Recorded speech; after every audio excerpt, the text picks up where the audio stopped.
আজি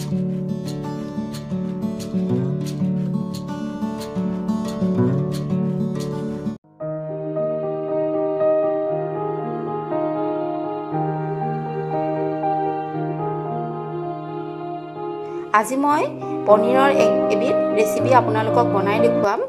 এই ৰেচিপিবিধৰ নাম হ'ল দম পনীৰ। দম পনীৰ বনাবৰ কাৰণে যিখিনি বস্তু মোক প্ৰয়োজন হ'ব সেই বস্তুখিনি প্ৰথমতে মই যোগাৰ কৰি লৈছোঁ।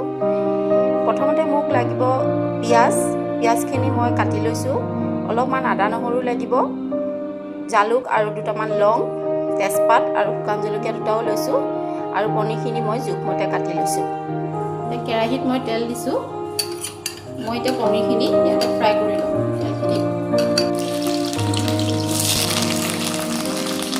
এয়া আমাৰ পনীৰখিনি ভাজা হ'ল।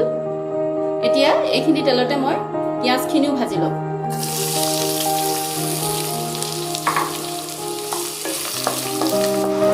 এয়া আমাৰ পিঁয়াজখিনি এতিয়া ফ্ৰাই হৈছে।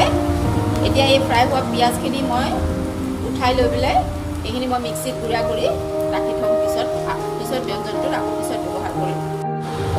এয়া পিঁয়াজখিনি মই মিক্সিত গুড়া কৰি ল'লোঁ। কেৰাহীত মই পুনৰ অলপমান তেল দিলোঁ। এয়া তেলখিনি গৰম হ'ল। এতিয়া গৰম তেলত মই কেইটামান ইলাইচি, দুটামান লং আৰু দুটামান জালুক দি দিছোঁ, শুকান জলকীয়া দুটা আৰু তেজপাত দুখিলাও দি দিছোঁ। দি লৈ অকণমান লৰাই পেলাই তাতে মই পিচি থোৱা আদা নহৰুখিনিও ঢালি দিম।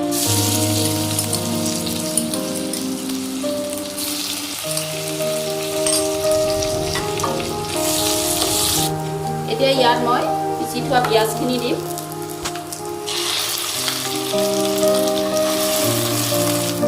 এতিয়া পিঁয়াজখিনি ভাজা গৈছে। এতিয়া মই ইয়াতে মছলাখিনি দি যাম। প্ৰথমতে মই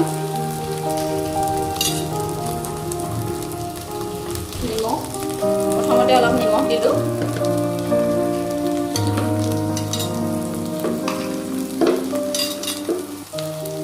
হালধি, ৰেড চিলি পাউডাৰ, জিৰা পাউডাৰ, ধনিয়া পাউডাৰ ভালকৈ মিক্স হ'ব দিম মই। এয়া এতিয়া মছলাখিনি ভাজা গৈছে, চাইডেদি তেল বিৰিঙি উঠিছে। এতিয়া মই ইয়াতে অলপমান দৈ ঢালি দিম। এইখিনি মই ইয়াতে ঢালি দিলোঁ মছলাখিনিৰ ওপৰত। এতিয়া দৈখিনি মই ভালদৰে মছলাখিনিৰ লগত মিলাই ভালদৰে ঘুটি পেলাম। এয়া এতিয়া মছলাখিনিৰ ওপৰত চাওকচোন কি ধুনীয়াকৈ তেল ওপৰত উপঙি উঠিছে। এতিয়া এইখিনি মছলাখিনিৰ ওপৰত মই পনীৰখিনি ফ্ৰাই কৰি থোৱা পনীৰখিনি দি দিম।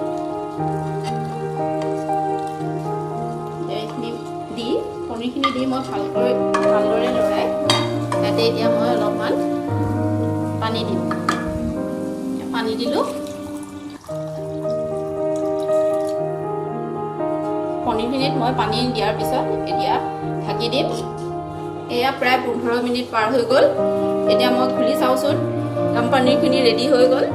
চাওকচোন কি ধুনীয়া কালাৰ আহিছে। তেলখিনি একেবাৰে ওপৰত ভাহি উঠিছে। গতিকে এইখিনি বেলেগ এটা বাচনত নমাই লওঁ। এয়া আজি মই বনোৱা দম পনীৰ সম্পূৰ্ণ হ'ল। এতিয়া আমি ঘৰত সকলোৱে এই দম পনীৰৰ সোৱাদ ল'ম। আপোনালোকেও ঘৰত অতি সহজে বনাব পৰা এই দম পনীৰ বনাব। আলহী আহিলে আলহীকো এই দম পনীৰ বনাই শুশ্ৰূষা কৰিব পাৰিব। গতিকে এনেদৰে মোৰ চেনেলটো চাই থাকিব। যদি ভাল পায় লাইক কৰিব, কমেণ্ট কৰিব, ছাবস্ক্ৰাইব কৰিব।